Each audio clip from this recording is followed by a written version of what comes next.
nós vamos ter nossas aulas síncronas. O Tiago está me pedindo para colocar o link das aulas síncronas no AVA.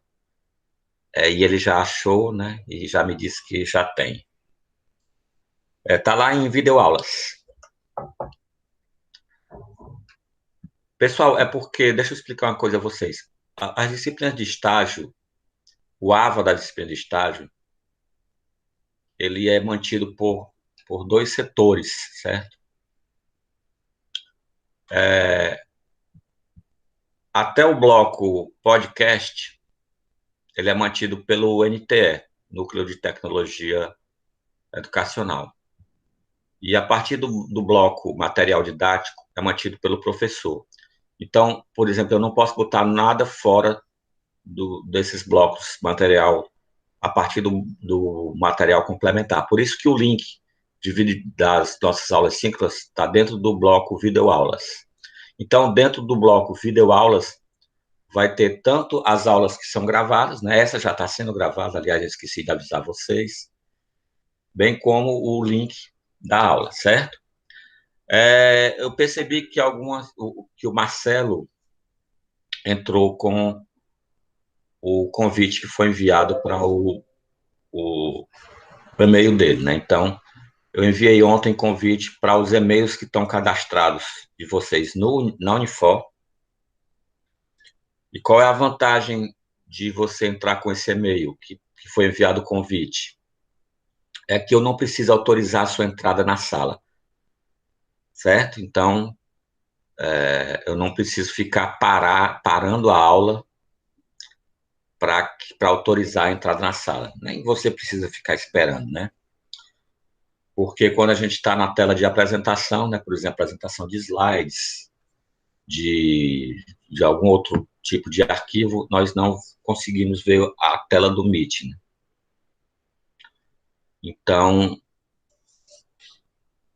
para quem utiliza esse e-mail para onde foi mandado o convite, aí eu não preciso ficar alternando telas para autorizar a entrada, ok? Eu tô com Isadora, eu tô com a câmera desligada porque eu tô com um pouquinho de rinite alérgica e eu tô fungando muito, certo? E aí vai ficar muito chato esse negócio gravado. E depois vocês ficarem me vendo, né? Fungando, né? Ontem teve um incêndio aqui perto da minha casa e a minha casa ficou coberta de fumaça. E desde ontem que eu tô meio ruim, a garganta irritada e os olhos lacrimejando.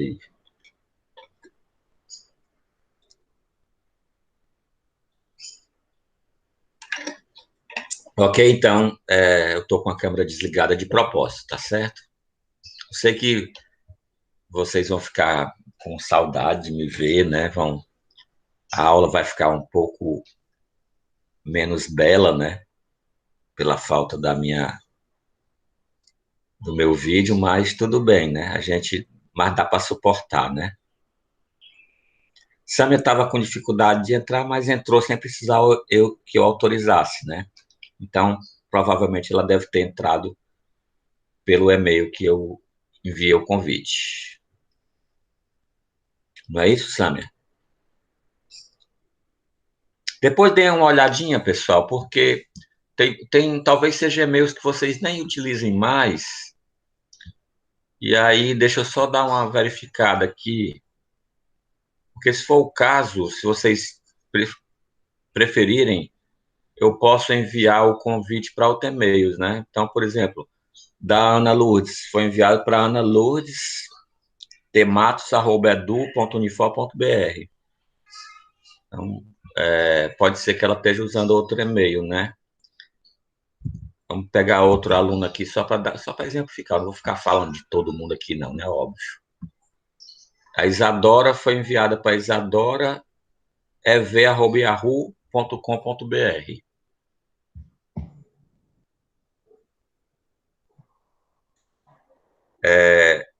Certo? Então, eu peguei o que eu tinha, né? Então, eu sei que muitos de vocês criam esses e-mails institucionais e às vezes nem usam, né?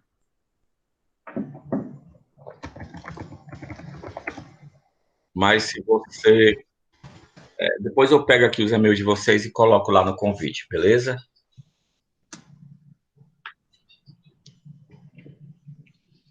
Vamos lá, então. Então, hoje a gente começa para valer. Deixa eu só explicar uma coisa para um aluno do horário AB que me perguntou. Eu vou ser sincero, Mãe, eu tô na aula. sabe, é a tua mãe que tu tá na aula. Ai, o microfone ligado. Porque todo mundo ouviu a conversa da tua mãe. Tu levou um carão dela, não foi? Não, ela tava perguntando não sei o que do celular dela aqui. Isso acontece. Teve uma aula que eu estava dando semestre passado que eu ouvi algum aluno acionar a descarga do banheiro. Aí não desliga o microfone, é constrangedor, né, esse negócio. Deus me livre, nem fale. Vamos lá, eu nem sei o que eu ia falar mais, eu esqueci. A Sâmia tirou minha concentração. Mas vamos lá. Sim, eu gosto muito de compartilhar as experiências, né, de umas turmas para as outras. E um aluno me perguntou o seguinte: professor, eu vim fazer estágio porque era um negócio prático, e aí o senhor deu uma aula toda teórica.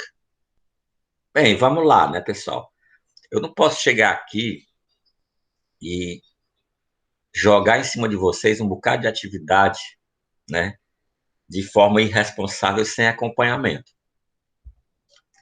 Então, nós teremos aulas que serão teóricas e nós teremos aulas que serão práticas. Então, principalmente no começo. Então, nós vamos ter pelo menos umas 3 aulas que nós não faremos atividades práticas.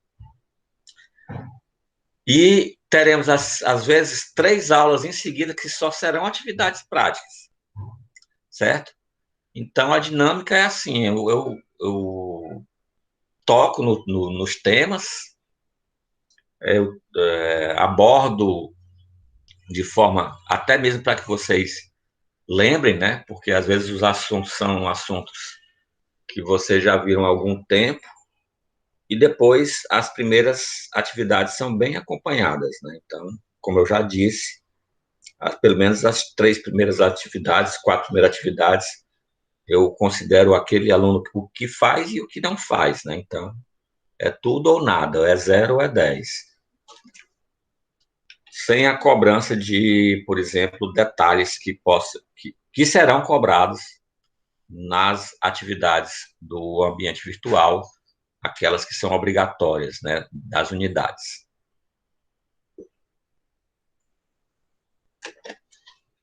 Tranquilo? Então,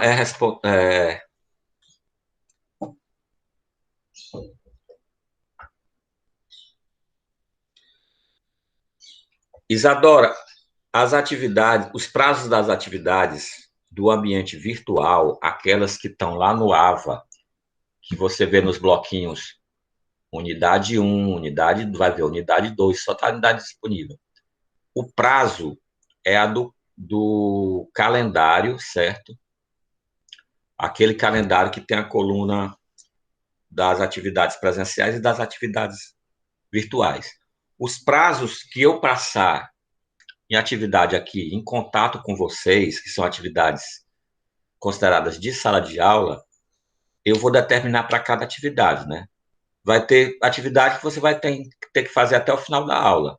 Vai ter atividade que eu vou lhe dar um prazo de uma aula, certo? Vai ter atividade que eu vou dar um prazo de uma semana. Aí depende da atividade, certo? A gente vai combinando esses prazos. O que você tem que ficar atento é com os prazos lá do AVA, aqueles prazos do quiz, da questão subjetiva e da peça processual. Porque, como esclarece lá nas orientações, depois que fecha, eles não abrem mais. Certo? É um prazo institucional que é controlado pelo NTE. Tranquilo? A dúvida foi esclarecida?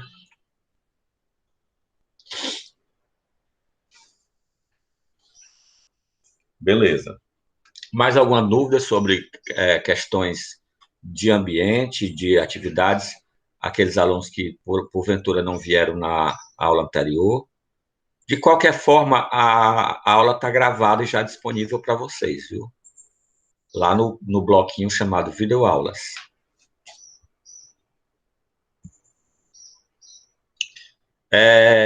Eu vou pedir uma gentileza a vocês. Primeiro, é que participem da aula. Nós vamos começar. Larissa, o primeiro prazo do AVA, ele é bem extenso, certo? Deixa eu te dizer aqui. Porque, deixa eu só abrir o calendário que eu te digo.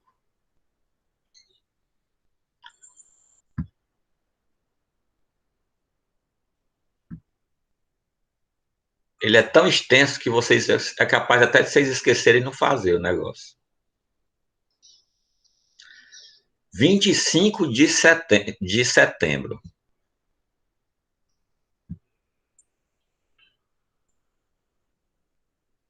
Certo? Mas, professor, esse que já está liberado, esse que é até dia 25, ele já está liberado, tipo, a partir de hoje? Já está liberado. Você já pode. É o seguinte, quanto ao quiz, você tem condições de fazer porque você tem bagagem teórica dos semestres anteriores. Agora, eu não sei quanto à prática processual. Larissa, daqui a pouco eu te respondo isso, tá? Deixa eu só terminar meu raciocínio. Quanto às práticas processuais de peça, obviamente aqueles alunos que já têm estágio fora, fazem estágio em escritório de advocacia, eles têm condição de fazer. Mas quem não tem, eu aconselho que espere a gente terminar as aulas de prisões, porque nós vamos praticar todas as peças possíveis que são cobradas nessa unidade 1. Então, nós vamos exercitar, nós vamos fazer, certo? Aqui, eu junto com vocês. Então, dá para esperar um pouquinho, porque é mais de um mês, né? Então, muito antes de chegar esse prazo, a gente já vai ter exercitado isso. E já vai ter conversado sobre prisões, já vai ter um bocado de coisa. Então, não se precipitem, não, né? Porque nós temos aí mais de um mês para vencer o primeiro prazo. Tá certo? Larissa, nós não temos a V1. Nós não temos a V2 e nós não temos a V3. Nós só temos uma nota chamada nota final, certo? Então, tudo que vocês fazem durante o semestre vai sendo somado, certo? E no final é dividido pelo número de atividades que vocês fizeram. Então, vamos supor que vocês façam 30 atividades durante o semestre. Soma tudo, divide por 30 é a nota final. Essa nota tem que ser, no mínimo, 6. Ok? Então, é só um tiro que você tem. Você não tem como ter parciais. Assim, oficialmente, eu posso lhe dar parciais, como eu expliquei na primeira aula, a partir da sua primeira atividade avaliativa, que já está lá no calendário, que é no dia 28, salvo engano. Deixa eu olhar para não dar informação errada. No dia 28 de setembro, está no plano de ensino, vai ter a primeira atividade avaliativa. Depois dessa atividade corrigida, certo? Nós vamos estar na metade do semestre. Não é AV1 ou AV2, eu lhe dou uma parcial. É como você está progredindo na disciplina. Se você vai estar preparada para o OAB em penal, assim que terminar o estágio 1, se você tiver o engajamento na disciplina e fizer todas as atividades, eu lhe garanto que nós vamos fazer a atividade que vai ser a prova da OAB. Certo? Então você vai estar preparado sim.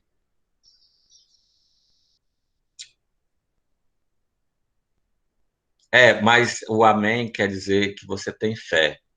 Mas a fé depende de você também, né? Você não vai ficar esperando só. Tem uma história de um cara que estudava no seminário e chegou para um professor, né, que era padre, dizia, muito nervoso com a prova, que o professor era muito rigoroso, disse, professor, padre fulano, será que eu vou me dar bem na sua prova? Eu passei o final de semana rezando. Aí o padre perguntou, mas estudou? Ele disse, não, só rezei, então não vai se dar bem, não. É, você tem que fazer a sua parte, além de ter a fé, né? É óbvio que vocês vão fazer, né? Vamos lá, mais uma pergunta aqui da Sâmia. Se quiser fazer todos os quiz logo, eu posso? Não, porque eles têm data de abertura, né? Então, agora você só tem o quiz aberto da unidade 1, certo? Então, nós vamos ter, eu acho que até a unidade 3, paralelismo entre as unidades. Então, quando a unidade 2 for aberta, a 1 ainda vai estar aberta. Então, você pode fazer, né? Mas, por exemplo, quando a 4 for aberta, não vai ter mais nenhum aberto. E ela será fechada antes da 5 abrir. Então, você vai ter que ir fazendo aos poucos. Mesmo porque todos os quiz, Sâmia, são 100 questões de direito, de todo o direito penal, de todo o processo penal, né? Ficaria. Eu sei que você é uma pessoa muito disposta, mas é, é bem pesado fazer, viu? Por isso que a gente vai com doses homeopáticas. É porque cada quiz são 10 questões, né? Na verdade, são 80, são 8 unidades, né?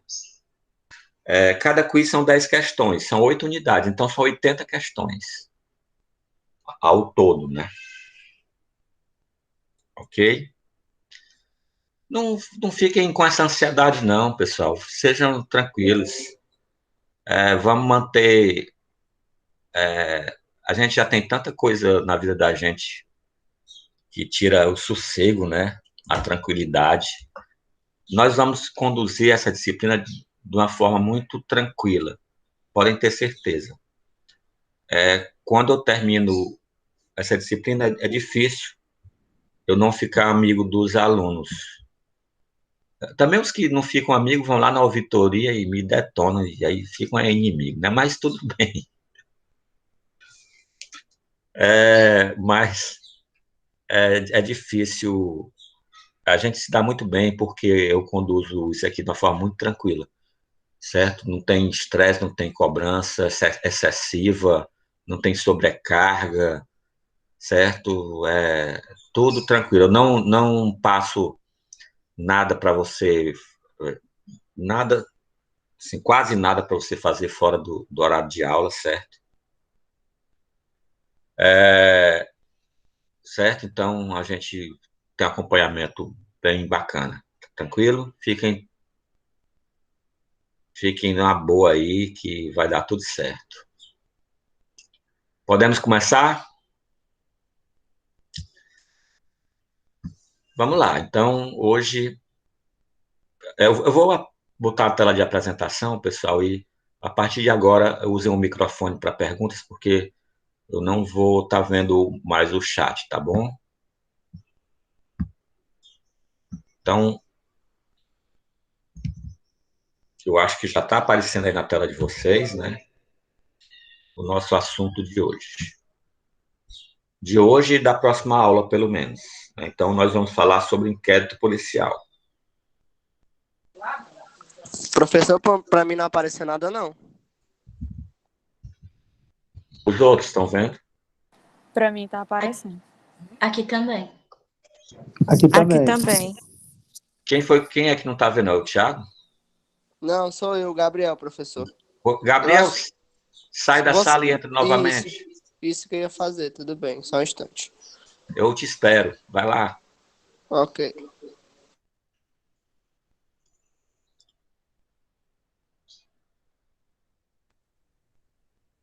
Voltou. Deu para ver agora?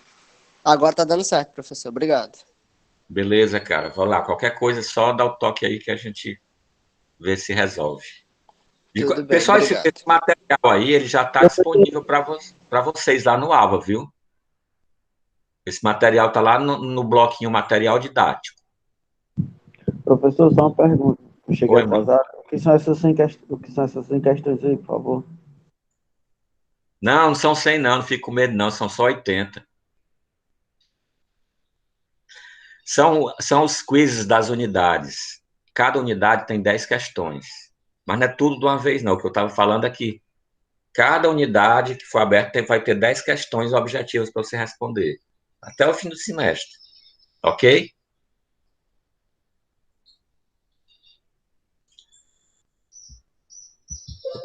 Vamos lá, então. Pessoal, sempre que a gente vai estudar um objeto, a gente delimita, né, o objeto, o escopo, ou faz uma delimitação. Não sei se vocês têm a prática de escrever artigos, eu sei que pelo menos a Ana Lourdes tem, ela está acabando de escrever um excelente artigo.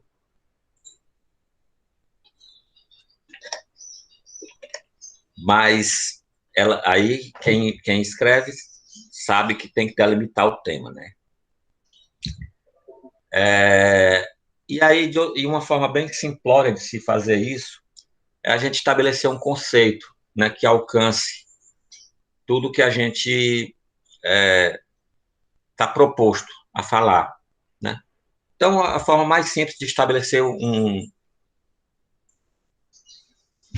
uma delimitação de tema é estabelecer um conceito, né? Olha, o objeto de estudo, né? O conceito seria o objetivo do estudo, né? Então, o conceito de inquérito policial seria um procedimento administrativo que tem por finalidade o levantamento de informações a fim de servir de base à ação penal ou às providências cautelares, né? Então, o inquérito policial é um procedimento, né, de investigação que vai embasar a ação penal, não de forma obrigatória, certo? Porque o inquérito policial ele não é peça obrigatória para a ação penal, né, como instrução da ação penal, e também para providências cautelares, né, outras medidas cautelares, tanto as prisões, né, cautelares que são as preventivas e temporárias, como também outras medidas cautelares diversas da prisão, que são previstas no artigo 319 do CPP. Certo? Então, esse é a finalidade do inquérito policial. Esse é o inquérito policial, é o inquérito, né, a investigação que nós vamos estudar. Esse inquérito, pessoal, é realizado pela Polícia Judiciária. A Polícia Judiciária aqui para a gente é a Polícia Civil e a Polícia Federal, a depender do crime que é praticado, né? Nós vamos ter a competência de um ou de outro. Então, os crimes que são comuns, né? Por exemplo, o homicídio, o furto, o roubo, regra geral, são de competência da Polícia Civil. E outros crimes são de competência da Polícia Federal, como, por exemplo, falsificação de moeda, né? E a figura que preside o inquérito policial é o delegado de polícia, certo? Então, esse é o objeto de estudo, apesar, né, como o próprio slide traz aí para vocês, nós temos algumas exceções referentes a inquéritos. Né? Nós temos inquéritos que não são presididos por delegado, por exemplo, quando nós temos CPIs, CPMIs, né, que são comissões parlamentares, então, os próprios parlamentares que conduzem, ou o IPM, que é o Inquérito Policial Militar, né, que é esse para apurar infrações de competência da Justiça Militar. Então, o que nós vamos se concentrar na regra geral, nesse procedimento administrativo conduzido pelos delegados de polícia.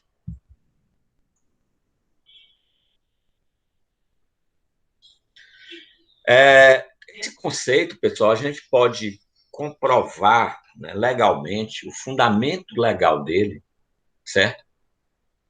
É o artigo 4º, com o seu parágrafo único.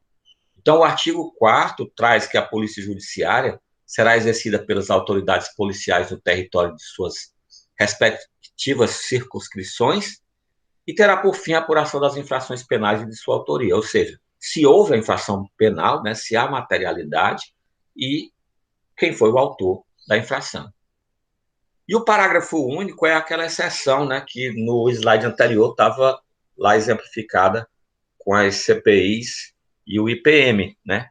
O parágrafo único diz que a competência definida nesse artigo não excluirá a de autoridades administrativas a quem, por lei, seja cometida a mesma função. Ou seja, alcança aí, no nosso exemplo anterior, as CPIs. O inquérito policial, pessoal, tem algumas características, né? Então, uma das características dele é que ele é um procedimento escrito. Então, mesmo que ele tenha atos, né, que no fluxo do inquérito policial, né, no procedimento de inquérito policial, nós temos a prática de atos não escritos, esses serão reduzidos a termo. Por exemplo, a oitiva do réu, da vítima, de testemunhas, são procedimentos que são orais, mas mesmo esses procedimentos, eles são escritos, certo? Ainda há essa previsão no artigo 9º. No processo penal, hoje já existe a questão da gravação e anexo dos áudios e vídeos, né? Mas no procedimento, no inquérito, o padrão aí é que seja ainda reduzido a termo. Outro exemplo, uma escuta telefônica, certo? Quando ela é juntada ao inquérito, ela é transcrita, né? Então, esse procedimento, essa é uma característica ainda do inquérito policial. É um procedimento sigiloso. Não, quando se fala em sigiloso, pessoal, não é que ele seja secreto, certo? O sigilo, ele se dá, são duas faces de uma mesma moeda para o inquérito policial. Primeiro, que esse sigilo se contrapõe à regra geral da ação penal, que é ser pública. E quando eu falo que esse sigilo são duas faces de uma mesma moeda, é porque esse sigilo ele serve tanto ao interesse da investigação, certo? Quanto ao interesse do investigado. Então, o artigo 20, que fundamenta essa característica, ele traz que a autoridade assegurará no inquérito o sigilo necessário à elucidação do fato ou exigido pelo interesse da sociedade. Obviamente, alguns procedimentos exigem que sejam sigilosos. Não se vai comunicar o réu, desculpem, porque o réu é só depois da ação penal ter iniciado. Não se vai comunicar ao investigado, por exemplo, que vai se proceder uma escuta telefônica contra ele. Não se vai comunicar antecipadamente ao investigado que vai se proceder, por exemplo, uma busca e apreensão. A não ser nos casos de vazamento que a gente ouve falar, né? Que aí não é o procedimento correto, aí é uma ilicitude.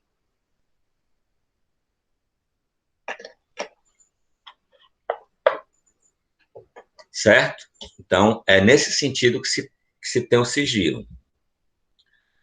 A outra face da moeda, pessoal, é de interesse do investigado. Então, o parágrafo único do artigo 20 traz que, nos atestados de antecedentes que lhe forem solicitados, a autoridade policial não pode mencionar qualquer anotação referente à instauração de inquérito contra os requerentes.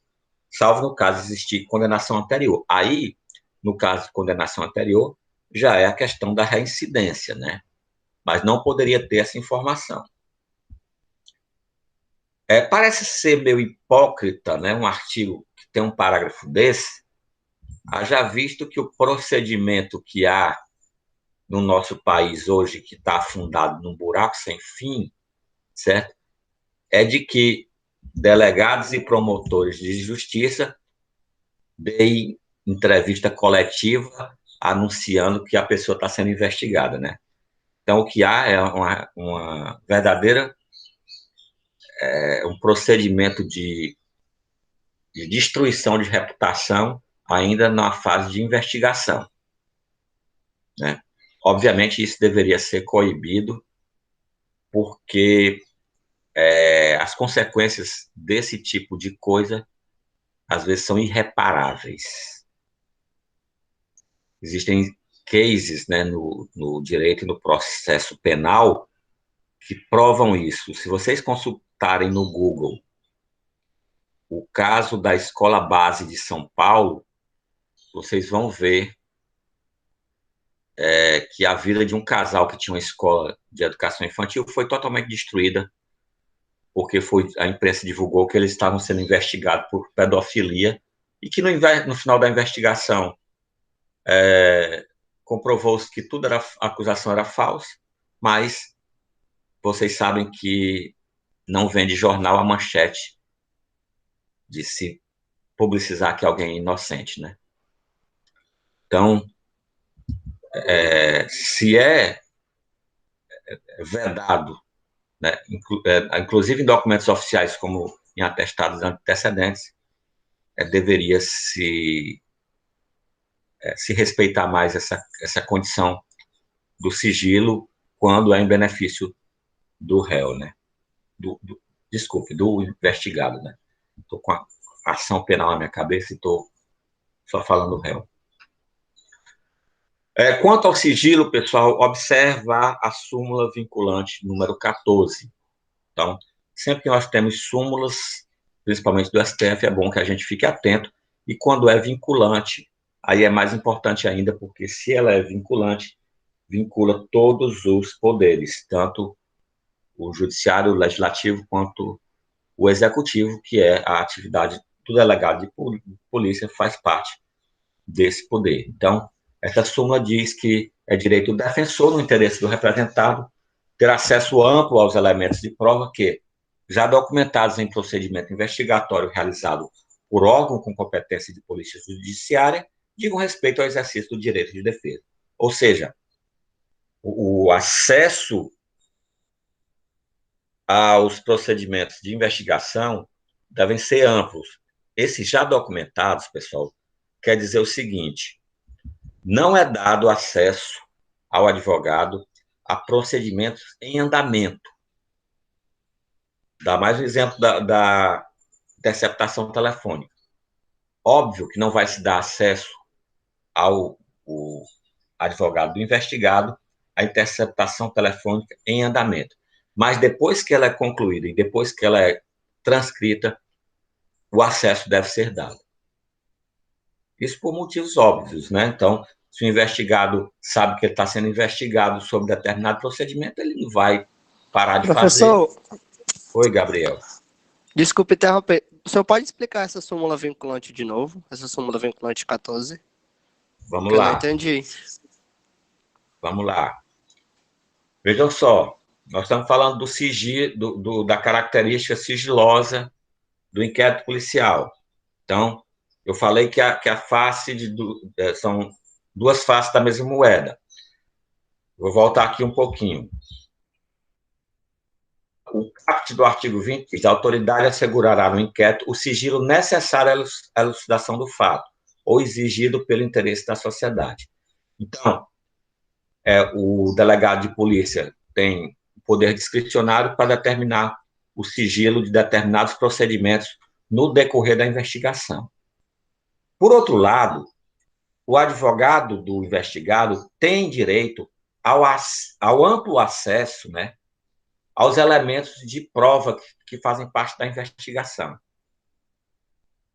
certo? Isso é um conflito, né? Ao sigilo, ao direito de amplo acesso.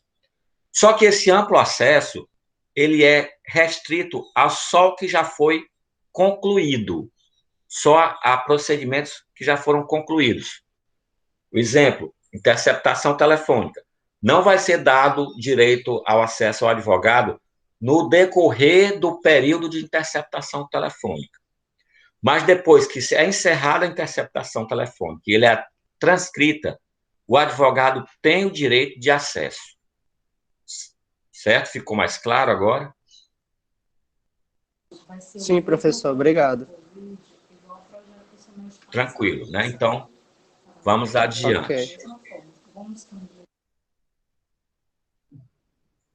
Outra característica, a indisponibilidade. Isso, pessoal, essa característica, ela é simplesmente o fato de um delegado de polícia não poder determinar, certo, o arquivamento de um processo, de um inquérito policial. Quando um inquérito policial ele é iniciado, ele tem que ser concluído. Nem que a conclusão seja, não chegamos à conclusão de materialidade ou não chegamos à conclusão da autoria. Então, ele não pode determinar o arquivamento dos autos do inquérito. Ele não pode dizer, eu vou arquivar esse inquérito porque não vai ser, não, a conclusão será pela inocência, certo? Então, ele tem que relatar. O inquérito policial ele inicia de diversas formas, a gente vai ver como será o início. E ele tem que ser concluído. Ele sempre é concluído com uma peça chamada relatório.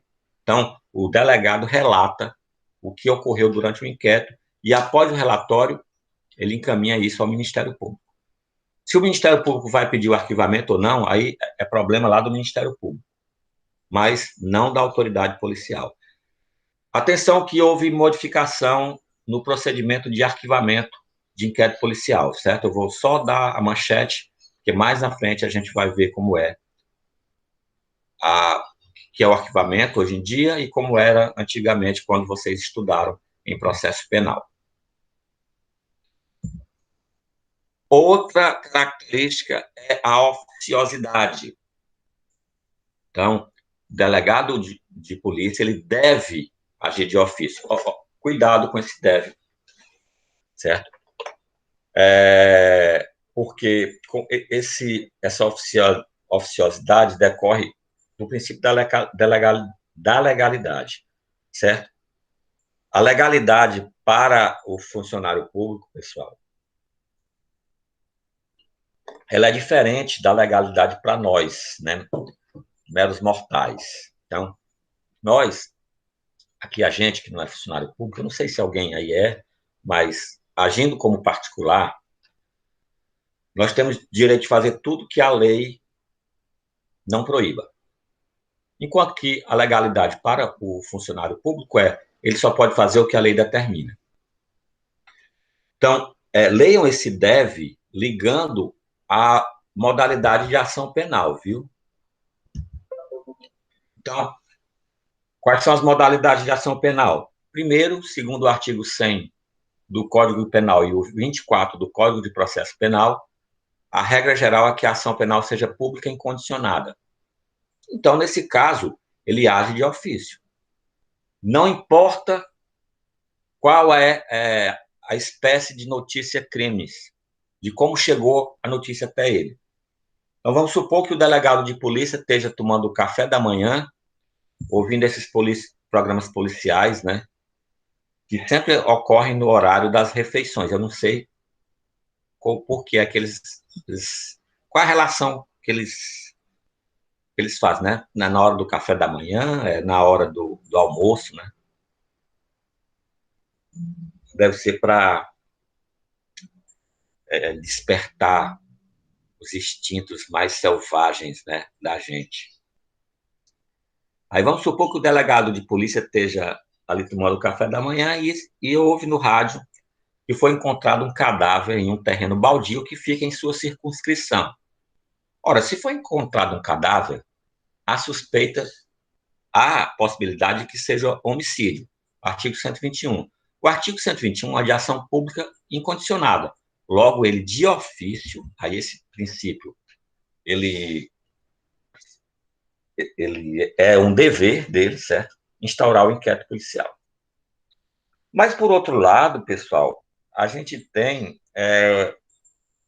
ação pública que é condicionada à representação e tem ação pública que é privada. Nesses casos, aliás, o delegado de polícia não pode agir de ofício. Porque se a ação penal é pública condicionada à representação, ou seja, o Ministério Público só pode oferecer denúncia, no caso de condicionada à representação, com a representação do ofendido. E no caso de ação privada, só pode oferecer a denúncia o próprio ofendido, a denúncia não, a queixa-crime, o próprio ofendido, o delegado não poderia investigar por conta própria. Então, ele precisa, aí, nesse caso, da manifestação do ofendido, quando a ação é pública condicionada à representação ou quando a ação é privada.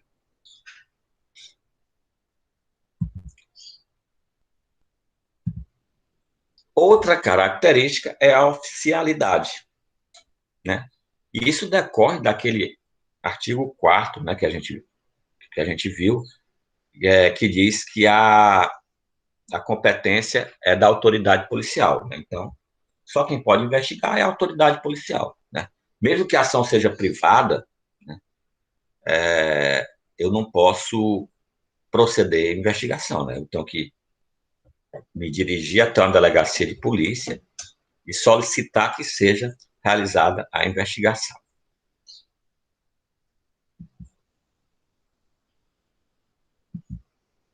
Outra característica é que o inquérito é inquisitivo.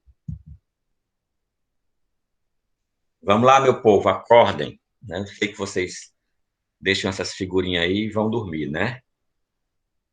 O que é um procedimento inquisitivo? Vamos lá, quem é que arrisca aí? Vamos lá, Sâmia, Sara, Larissa, Marcelo, Matheus, Catarine, Ana, Tiago, Bárbara, Gabriel. Vamos lá, meu povo. Senão eu vou perdendo o gás, né? Ó, o Matheus diz só bora e não fala nada. Vamos lá, Matheus, o que é um procedimento inquisitivo? Procedimento inquisitivo, eu vou me sentir agora a Dora Aventureira, né? Aquele desenhozinho que a meninazinha faz a pergunta para a televisão, né? Na televisão, obviamente, as crianças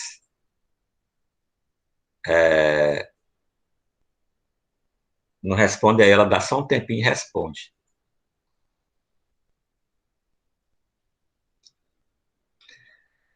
Tiago, que não é, você quer dizer acusatório, né? Na verdade, uma resposta meio que tautológica, né? Ele se contrapõe ao procedimento acusatório, né? Vamos lá, o que é um procedimento acusatório? Procedimento acusatório, que é procedimento que todos nós, né, que somos juristas,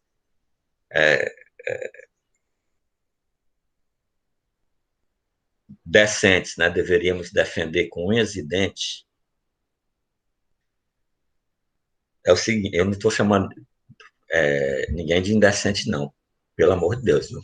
É o seguinte, é aquele procedimento em que nós temos papéis e atores. Cada ator, certo, representa um papel. Então, no procedimento acusatório, eu tenho 3 papéis. O papel de quem acusa, o papel de quem defende e o papel de quem julga.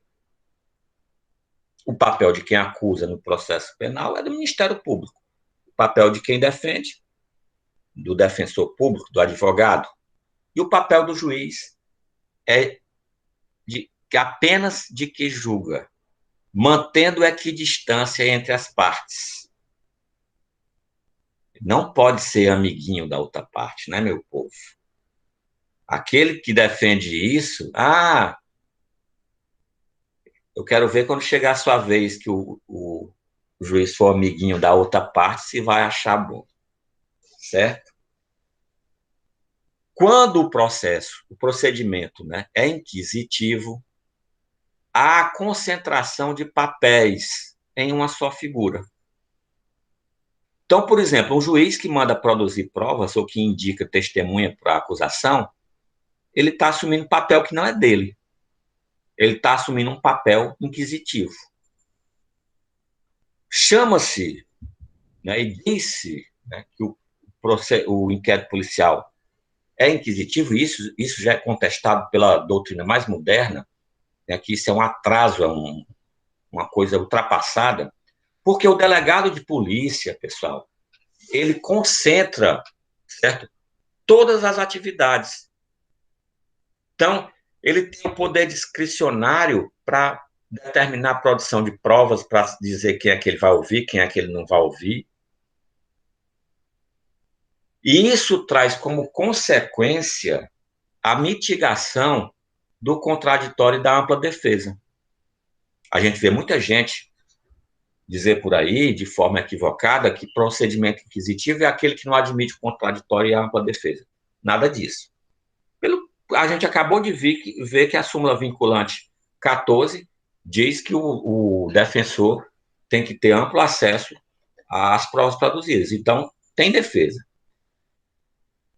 Não tem a ampla defesa. Por isso que se diz que é consequência do procedimento inquisitivo a mitigação da ampla defesa e do contraditório. Não que o procedimento inquisitivo seja aquele que não admite o contraditório ou a ampla defesa.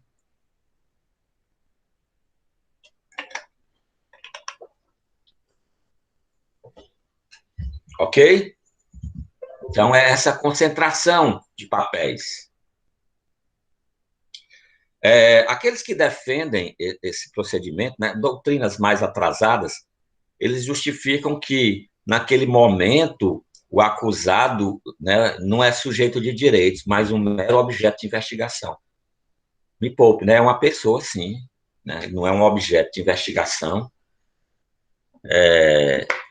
E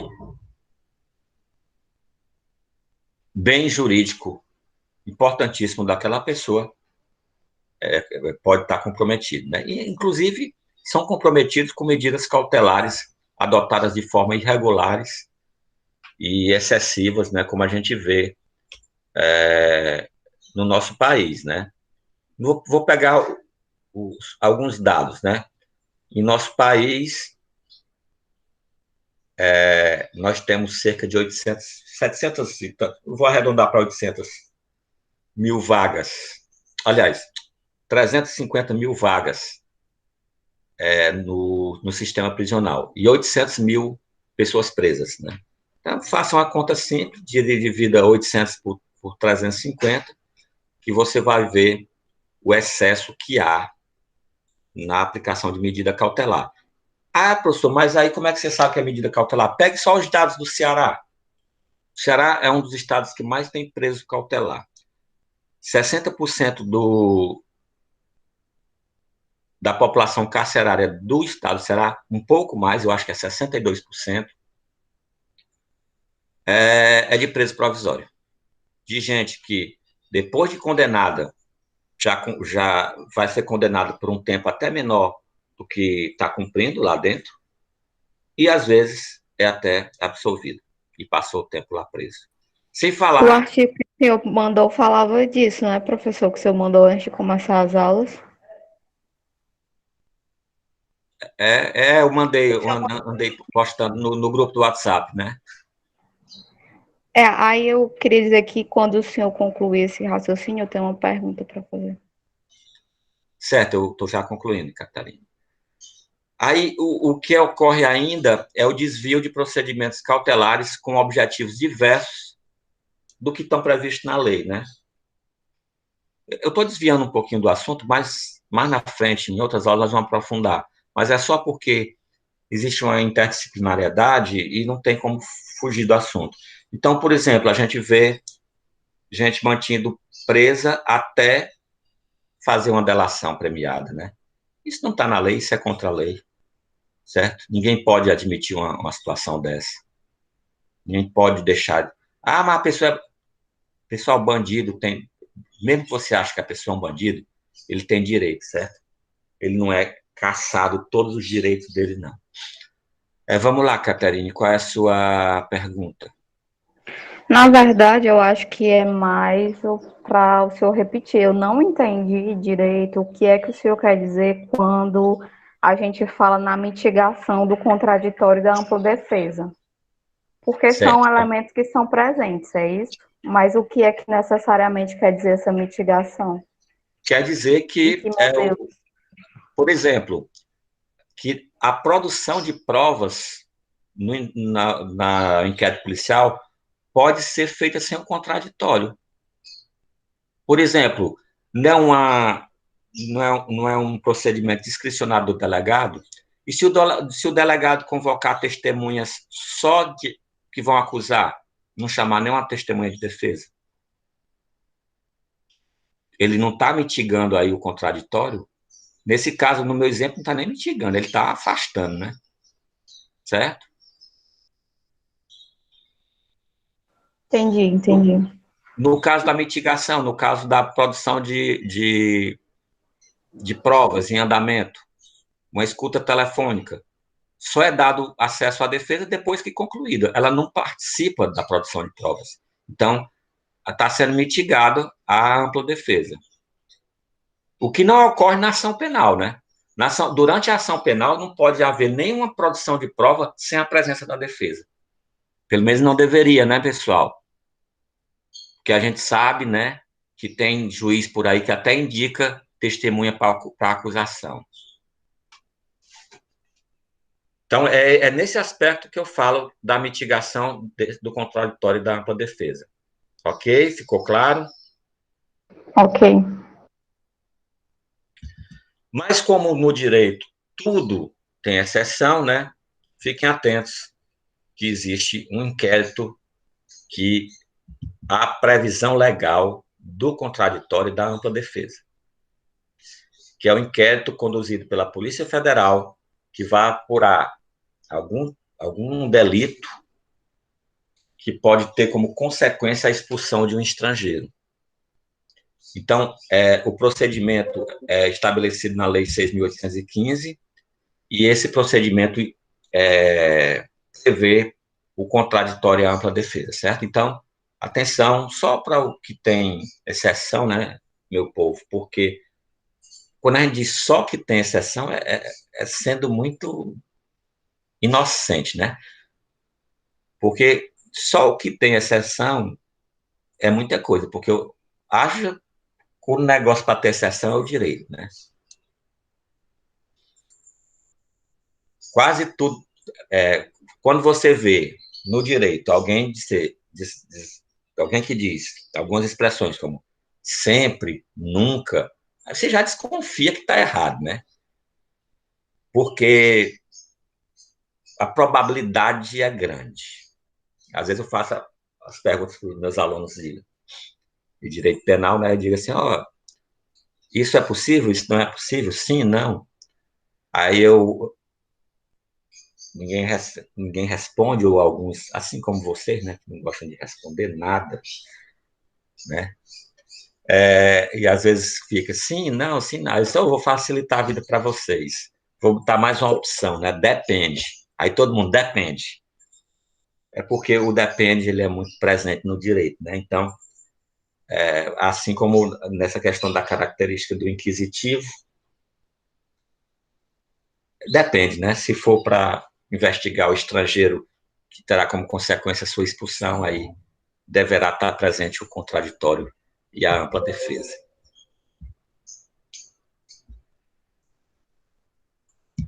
Pessoal, o inquérito policial é uma peça meramente informativa e dispensável, certo? Quando eu digo que ela é meramente informativa, quer dizer que Vão ter lá, vai ter colheita de provas e tal, mas as provas que estão lá colhidas e instruindo o inquérito policial, elas não podem funcionar, não podem fundamentar uma sentença. Porque as provas, elas vão ter que ser repetidas durante a ação penal. Certo? Porque o inquérito policial, ele chega à conclusão de que houve o crime e em tese houve o crime e em tese é aquela pessoa. O que vai concluir que se a pessoa é culpada ou inocente, certo? Essa conclusão só se dá com o trânsito em julgado da ação penal.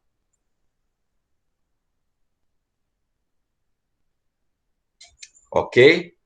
Então, o juiz não pode utilizar provas que foram colhidas sem repeti-las na ação penal. Aí eu vou fazer a pergunta. Ele nunca pode? Sim, não ou depende? A resposta padrão é depende, né? Depende, Catherine. Muito bem.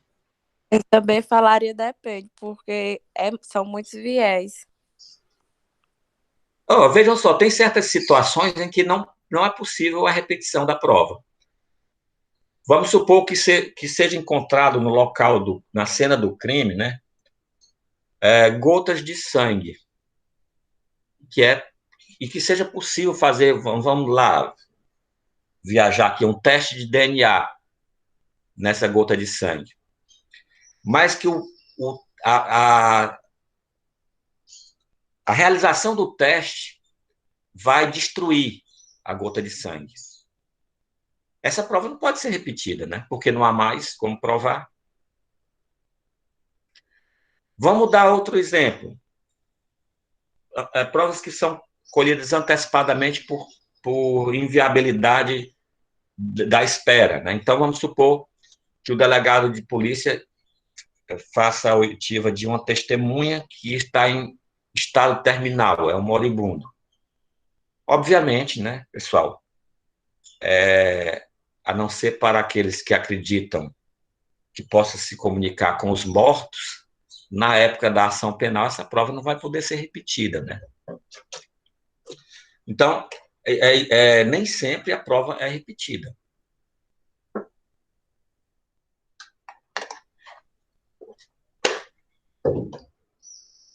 E como esse valor probatório ele é relativo, pessoal, eventuais vícios que tenham no inquérito policial, eles não contaminam a ação penal. Vou dar um exemplo hipotético, isso nunca ocorre. Vamos supor que o investigado, né, confesse que praticou o crime porque foi torturado.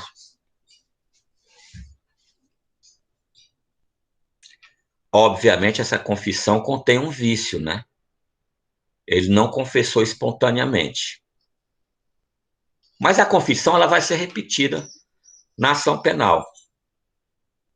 Então, esse vício do inquérito policial, ele não vai repercutir na ação penal, certo? Não contamina a ação penal. Como a gente já falou, é peça meramente informativa e inquisitorial, né? Então, por exemplo, se o delegado decide, na sua condição, né, de poder discricionário, convocar apenas testemunhas contra o investigado, obviamente, durante a ação penal, e isso é um vício, esse vício será sanado porque a defesa vai ter a possibilidade de convocar testemunhas que possam ser favoráveis aí no caso, depois da ação penal, ao réu.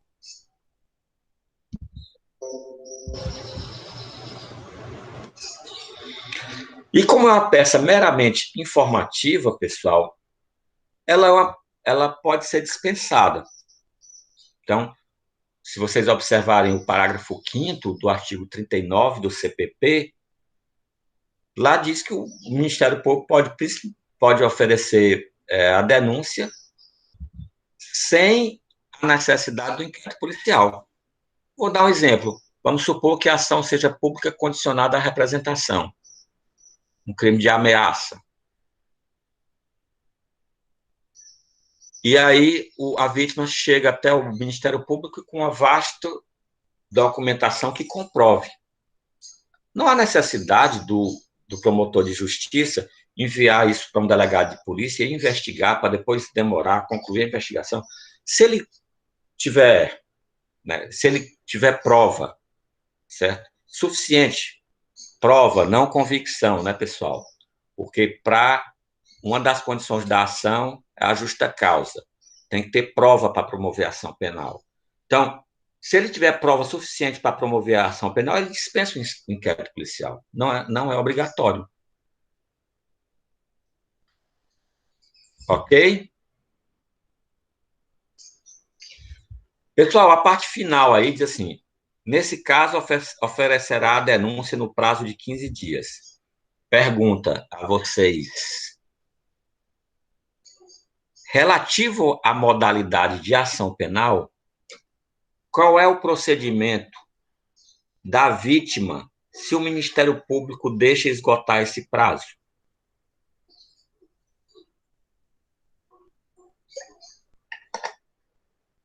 Hein? Vocês, como vítimas de um crime, por exemplo, de ameaça, entregam a documentação para o Ministério Público. Ele deixa esgotar o prazo de 15 dias. O que vocês fariam?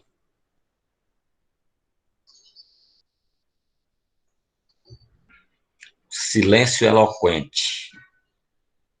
Ação privada subsidiária da pública, pessoal. Nós vamos ver isso aí mais na frente, em ação penal. Eu vou ter uma aulinha com vocês só sobre ação penal, rapidinho, mas a gente vai ver essas modalidades. Um pouco antes da gente ver denúncia e queixa. Tranquilo? Então, esse prazo aí é o prazo que estabelece, um deles, né, em que o ofendido pode entrar com a mesma ação sendo pública, ele pode entrar com uma queixa-crime, uma ação penal privada subsidiária da pública. Observando que ele não substitui o Ministério Público, né? Ele apenas, momentaneamente, ele substitui no início no start, no pontapé inicial da ação penal.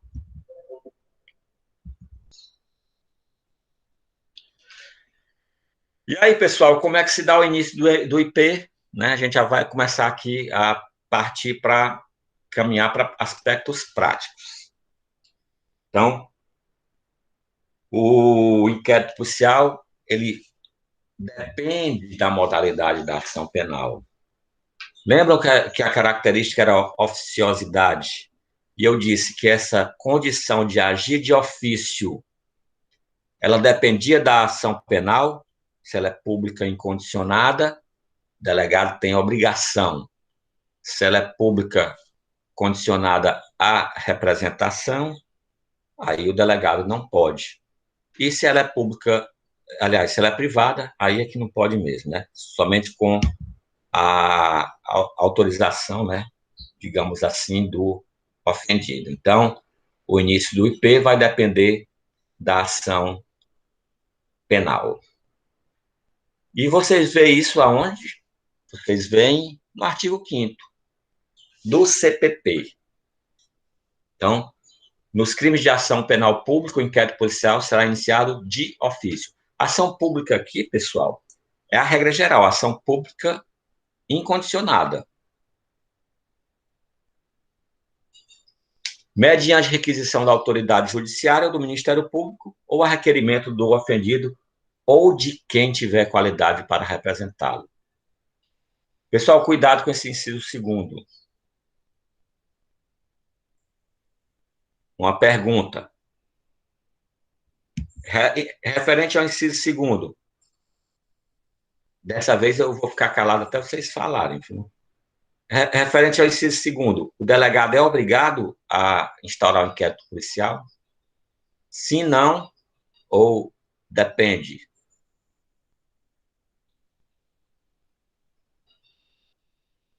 Bora, meu povo. Dormiram. Aqui tem dizendo mediante requisição da autoridade judiciária, né, professor? Certo, mas tem. Ou do Mediante, Ministério Público. eu quero saber se em todas as hipóteses do inciso segundo, o delegado ele é obrigado a instaurar, já que ele tem a questão da indisponibilidade, ele é obrigado a instaurar um inquérito policial. Faria sentido que fosse, né? Porque já que tem a requisição de autoridade judiciária ou do Ministério Público, Ministério Público é porque já deve ter fundamentação, né, para o início do inquérito. Mas você está lendo só até a primeira vírgula, né? Depois da vírgula tem ou a requerimento do ofendido ou de quem tiver qualidade para representá-lo. Talvez a requerimento do ofendido ou quem tiver qualidade para representá-lo não seja obrigatório, né? É exatamente isso, Catarina. Parabéns, certo? Se eu tivesse, né, possuído pelo espírito de enorme generosidade, você ia ganhar um ponto. Ô, professor, o que é isso? Infelizmente, hoje eu não estou possuído por esse espírito. Poxa, que pena. Vou tentar outro dia. Mas vão tentando aí que, às vezes, esse espírito baixe em mim. Pessoal, é isso mesmo. Ó. Quando é mediante requisição da autoridade judiciária ou do Ministério Público, ele é obrigado. Certo? Quando é requerimento do ofendido ou de quem tiver qualidade para representá-lo, ele não é obrigado. Certo? Vejam o que diz o parágrafo 3º desse mesmo artigo. Qualquer pessoa do povo que tiver conhecimento da existência de infração penal em que caiba ação pública poderá, verbalmente ou por escrito, comunicá-la à autoridade policial e esta, verificada a procedência das informações, mandará instaurar inquérito. Então, quando é essa pessoa do povo, né, requerimento do ofendido, ou quem tiver qualidade para representá-lo, ele tem que proceder investigações prévias para averiguar se aquilo é verdade, né? Porque senão qualquer comunicação, um delegado de polícia, ele ia instaurar um inquérito policial. Não fui com a sua cara, eu vou ali dizer que você cometeu um crime. Aí inquérito policial em você. Tudo bem que eu ia responder pelo crime de denunciação caluniosa, né? Mas eu estava disposto a pagar por isso só para transtornar a sua vida. Tranquilo? Então, cuidado. Esse inciso 2, pessoal, eu já vi em diversos concursos públicos e em exame de ordem, certo? Questionando a obrigatoriedade do delegado de polícia em instaurar inquérito policial. Só é obrigado na primeira parte, requisição da autoridade judiciária ou do Ministério Público. Certo? Essa qualidade para representá-lo, vocês peguem aquela regra, né, que vocês estudaram, lá no artigo 20, salvo engano, é o artigo 24 do CPP, que tem um parágrafo que eu não lembro qual é agora, que fala de quem tem qualidade, pode ser o advogado, mas na ausência, por exemplo, se o ofendido morreu, né, nós temos aquela regrinha SIDA, né, cônjuge, irmão, descendente ou ascendente, né, certo? Então, é isso que se refere. E o parágrafo 1º, pessoal, traz o que é que deve conter, né? Qual é o conteúdo, né? Da notícia crime que você leva até o delegado.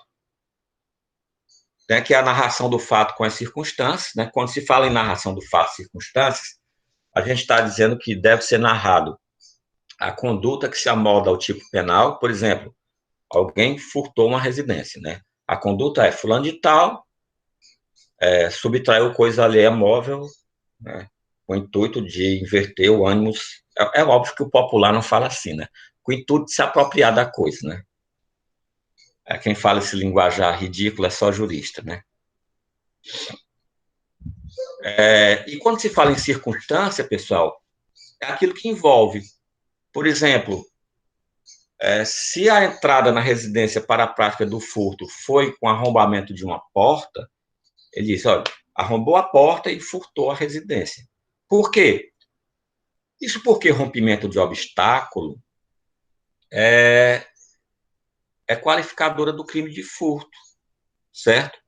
E sendo crime material, a gente vai ver que o artigo 6 determina alguns procedimentos, o delegado vai ter que determinar um exame de corpo de delito na porta para saber se ela foi arrombada ou não, porque de outra forma não tem como aplicar a qualificadora.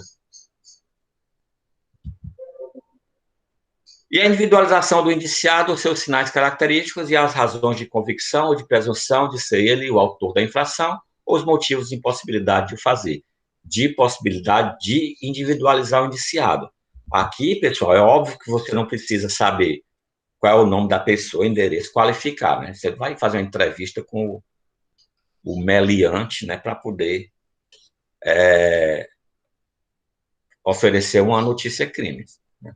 Por exemplo, eu vejo o meu vizinho batendo na mulher no meio da rua, eu não sei nem o nome dele, certo? Mas eu posso oferecer notícia crime dizendo, ó, fulano tal com tais características que mora na casa tal.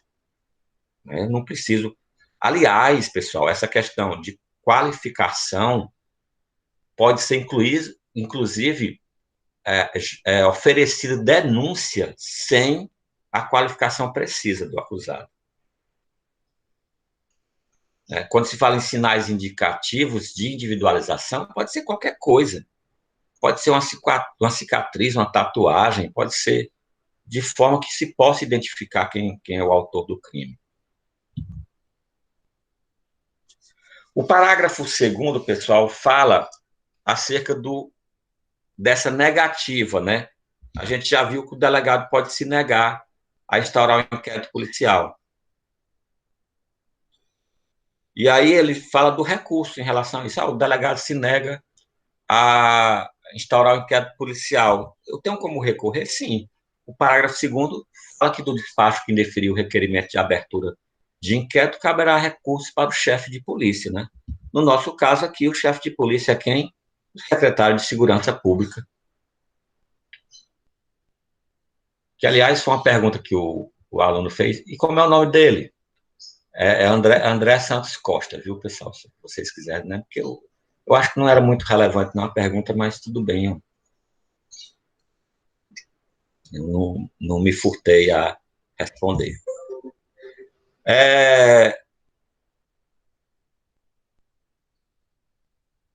E o parágrafo 4º e 5º, pessoal, vai falar daquela questão que a gente já martelou aqui por diversas vezes, que vem desde a característica da oficiosidade, que é quando a ação é pública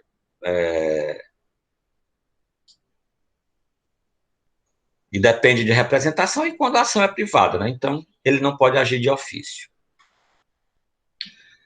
Já o parágrafo 6º, pessoal, vai falar de algumas providências. Vejam só, o parágrafo 6º, ele tem salvo engano, são 9 incisos, que traz uma lista de providências. Não são obrigatórias essas providências. É óbvio que em certas situações vai caber uma providência, em outras vai caber outra. É óbvio que investigar um crime que foi oferecido a notícia, por exemplo, a notícia que é chamada notícia crime de cognição espontânea, né? O delegado ouviu no rádio que um corpo foi encontrado em estado de putrefação num terreno baldio. É diferente de investigar, por exemplo, um crime de ameaça, ou que tem provas, por exemplo, em uma rede social, que ele pode apurar de forma mais pormenorizada, certo? Então, vamos ver as providências e vocês verão que realmente não cabe em todas as situações.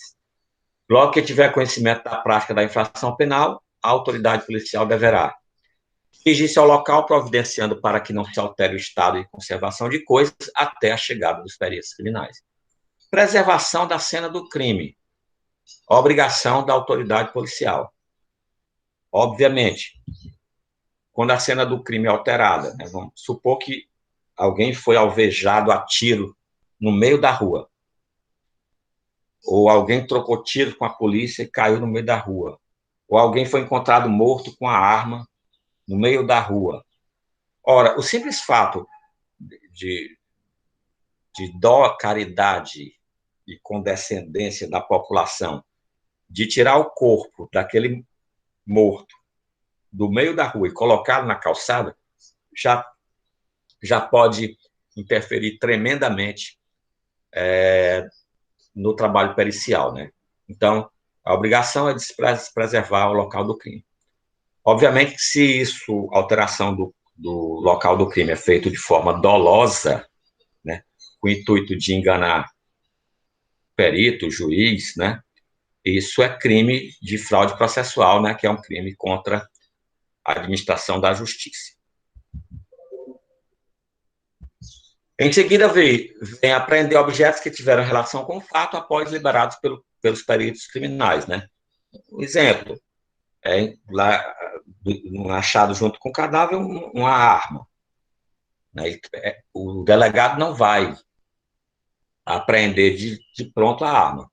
Vai preservar o local até que os peritos recolham a arma, periciem e depois é que ele vai ficar nessa posse até a conclusão do inquérito policial, que esses objetos seguem com o inquérito policial com a ação penal, né? Ler todas as provas que se virem para o esclarecimento dos fatos e suas circunstâncias, isso é óbvio, né? Ouvir o ofendido, óbvio que em certos casos não dá, no exemplo da pessoa achada morta, né? Não vai dar para ouvir ele, né?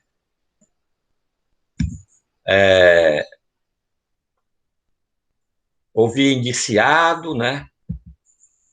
Proceder reconhecimento de pessoas, coisas e acareações, reconhecimento de pessoas, aquela situação, né, que você vê no filme, né, que tem aquela sala com espelho, isso tem, na verdade, né, acareações, né, se duas pessoas estão se contradizendo, né, coloca uma contra a outra, né, contra no sentido de contraditório, né, de depoimentos. Determinar só o caso que se proceda ao exame de corpo de delito, no exemplo que eu dei, né, no arrombamento, né, o corpo de delito é a fechadura arrombada. No caso do cadáver, o corpo de delito é o próprio cadáver, né. Ordenar a identificação do indiciado pelo processo datiloscópio, se possível, e fazer juntar as folhas de antecedentes, e averiguar a vida pregressa do indiciado do ponto de vista individual, familiar, social, condição econômica, atitude e estado de ânimo antes e depois do crime. Isso é importante, né, pessoal? Porque a gente tem certas situações. Por exemplo, no próprio crime de homicídio, o estado de ânimo, né, do indiciado, ele pode funcionar como uma causa de diminuição de pena, né? Então, o parágrafo 1º do 121, né? Ter agido por relevante valor moral, social, ou sob o domínio de violenta emoção, logo em seguida a uma injusta provocação, né? Isso é um estado de ânimo anterior que vai interferir no indiciamento, na tipificação daquela conduta. Assim como pode ser uma qualificadora, né? O motivo torpe, egoístico, o motivo fútil, né? Então, tudo isso tem que ser apurado.